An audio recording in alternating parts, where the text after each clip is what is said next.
আলহামদুলিল্লাহ। সম্প্রতি ইলমাস থেকে প্রকাশিত মুসলিমবঙ্গ বইটি আমি পড়ে শেষ করছি। চলুন দেখা যাক এই বইতে লেখক কোন কোন বিষয় নিয়ে আলোচনা করছে। এই বইতে লেখক আসিফ আদনান ভাই মোট ৭টি অধ্যায় রেখেছেন। প্রথম অধ্যায় যুগসন্ধির দায়। প্রথম অধ্যায়ের শুরুতেই লেখক আবু জাহেল ও হজরত উমর ইবনু খাত্তাব রাদিয়াল্লাহু আনহু এর উদাহরণ টেনে দেখিয়েছেন যে যুগসন্ধির সময় সিদ্ধান্ত নিতে ভুল করলে কত বড় মাশুল ব্যক্তিকে দিতে হয়। নবীজির আগমনে পৃথিবীর ইতিহাসে মানুষের জীবনযাত্রায় চিন্তাধারায় যত বড় পরিবর্তন হয়েছে তা অন্য কোনো মানুষের আগমনেই ঘটেনি। আর এই গুরুত্বপূর্ণ সময়ে সিদ্ধান্ত নিতে ভুল করেছিলেন আবু জাহেল। তিনি বক্রপথ অবলম্বন করেছিলেন, যার ফলশ্রুতিতে ইতিহাস তাকে চেনে অজ্ঞতার পিতা হিসেবে। অপরদিকে উমর রাদিয়াল্লাহু আনহু সত্যকে আলিঙ্গন করে নিয়েছিলেন এবং স্বাভাবিকভাবেই তিনি হয়ে যান সত্য মিথ্যার পার্থক্যকারী। এই অধ্যায়ে লেখক আরও দেখিয়েছেন বাংলাদেশের ভূখণ্ডের চতুর্দিকে যে সকল আগুনের উত্তাপ তৈরি হচ্ছে, যেমন ভারতীয় আধিপত্যবাদ, আরাকান আর্মি, পার্বত্য চট্টগ্রামে খ্রিস্টান গোষ্ঠী, যারা আমাদের অস্তিত্বকে বিলীন করতে দিতে অগ্রগামী, তাদের কর্মকাণ্ড এবং অতীতে তাদের সাথে আমাদের যে ব্যর্থতা, এর আলোকে এই সমস্যার সমাধান নিয়ে লেখক এই অধ্যায়ে আলোচনা করেছেন। দ্বিতীয় অধ্যায় খাসা। এই অধ্যায়ে মূলত লেখক আলোচনা করেছেন এই বাংলার ভূখণ্ডে শুধুমাত্র মুসলিম হবার কারণে মুসলমানদেরকে কোন কোন অধিকার থেকে বঞ্চিত করা হয়েছে। খাতা কলমে 90% হওয়ার পরও কেন তাদেরকে বিদ্বেষের শিকার হতে হচ্ছে, এই বিষয় নিয়ে লেখক ইতিহাস থেকে আলোচনা করেছেন এবং এই অধ্যায়ে বাঙালি জাতীয়বাদ নিয়েও ইতিহাস থেকে আলোচনা করেছেন। তৃতীয় অধ্যায় বুনিয়াদ। এই অধ্যায়ের প্রারম্ভে লেখক বিপ্লব শব্দের সঠিক অর্থ এবং অধিকাংশ মানুষ যে বিপ্লব শব্দ ভুল অর্থে ব্যবহার করে তার ব্যাখ্যা করে দেখিয়েছেন। বিপ্লবের বিভিন্ন প্রকার নিয়েও এই অধ্যায়ে লেখক আলোচনা করেছেন। লেখক এই অধ্যায়ে নববী দাওয়ার বৈশিষ্ট্য নিয়ে বিস্তারিত আলোচনা করেছেন এবং এর আলোকে কীভাবে সমাজে পরিবর্তন আসবে সে বিষয়ে বিস্তারিত দেখিয়েছেন। এই বইয়ের মূল যে বিষয়টা এই বুনিয়াদের মধ্যে লুকায়িত আছে।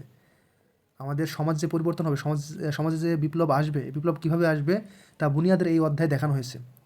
পুরো বই যদি কেউ পড়ে সেক্ষেত্রে বুনিয়াদ অধ্যায়টা তার কাছে বেশি গুরুত্বপূর্ণ মনে হবে, আমার কাছে যা মনে হয়েছে আর কি। এরপরে চতুর্থ অধ্যায়ে অগ্রপশ্চাৎ। উদাহরণ হিসেবে তিনি ফরাজি আন্দোলন নিয়ে বিভিন্ন গবেষকদের গবেষণা তুলে ধরেন এবং তা নিয়ে বিস্তারিত আলোচনা করেন। এই আন্দোলন দিন শেষে কেন ব্যর্থ হয়েছিল তা নিয়েও কিছু আলোচনা করেন। আমাদের বর্তমান পরিস্থিতির সাথে ফরাজি আন্দোলনের সাদৃশ্য বৈসাদৃশ্য এবং তা নিয়ে শিক্ষাগ্রহণ এবং পদক্ষেপের বিষয়ে জোর দিয়ে এই অধ্যায় সমাপ্তি টানেন। মূলত লেখক অগ্রপশ্চাৎ অধ্যায়ে ফরাজি আন্দোলনকে আমাদের উদাহরণ হিসেবে দেখাতে চেয়েছেন। যদিও ফরাজি আন্দোলন পরিশেষে ব্যর্থ হয়েছে, কিন্তু তারপরেও সেটা লেখক এই অধ্যায়টাকে ফরাজি আন্দোলনকে আমাদের জন্য জ্বলন্ত উদাহরণ হিসেবে দেখেছেন। আমরা কীভাবে পরিবর্তন হব, আমাদের বিপ্লব ঘটাতে হলে কী করা লাগবে সেখানে বিস্তারিত দেখিয়েছেন লেখক। পঞ্চম অধ্যায় জিজ্ঞাসা।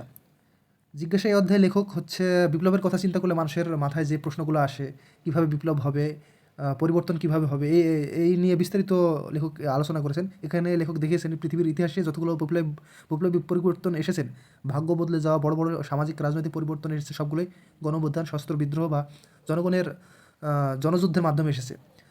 ব্যালটের মাধ্যমে আসেনি, বুলেটের মাধ্যমে পরিবর্তন বা অধিকার আদায় হয়েছে। এ অধ্যায়ে লেখক আরও দেখেছেন মানুষের আত্মমর্যাদা আর আজাদির স্পৃহা রাষ্ট্রপক্ষের অর্থ আর যন্ত্রের চেয়ে শক্তিশালী। লেখক এখানে গণতন্ত্রের স্বরূপ ও ইসলামের আপত্তি নিয়ে আলোচনা করেছেন এবং সৃষ্টি যিনি করেছেন তারই যে আইন চলবে এই নিয়ে বিস্তারিত লেখক দেখিয়েছেন। এই অধ্যায় শেষে ইসলামপন্থীরা কেন গণতন্ত্র থেকে বিরত থাকবে এর কারণগুলো আকিদা এবং ইতিহাসের আলোকে দেখিয়েছেন।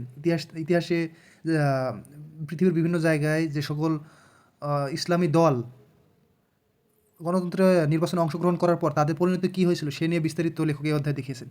ষষ্ঠ অধ্যায় দিগদর্শন অধ্যায়ে লেখক বিপ্লব কী এবং কোনটা বিপ্লব না ইতিহাসের আয়নায় সূক্ষ্মভাবে তুলে ধরেছেন।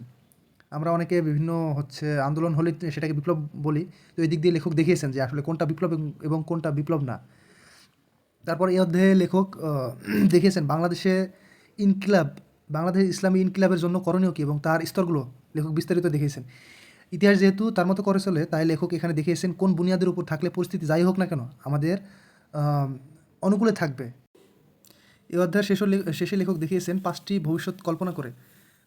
ভবিষ্যৎ পরিস্থিতি কল্পনা করে লেখক দেখিয়েছেন এই পাঁচটি ভবিষ্যৎ পরিস্থিতিতে যদি আমরা নববী বুনিয়াদের উপর অটল থাকি আমাদের অবস্থান কোথায় হবে।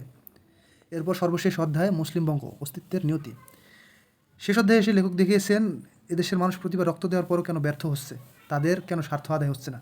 তিনি কারণ হিসেবে দেখিয়েছেন এই ভূমির প্রতি জনগণ প্রতিবারই দানবের মুখোশ পাল্টিয়েছেন, কিন্তু মূল যে দানব সে দানবকে মারেননি।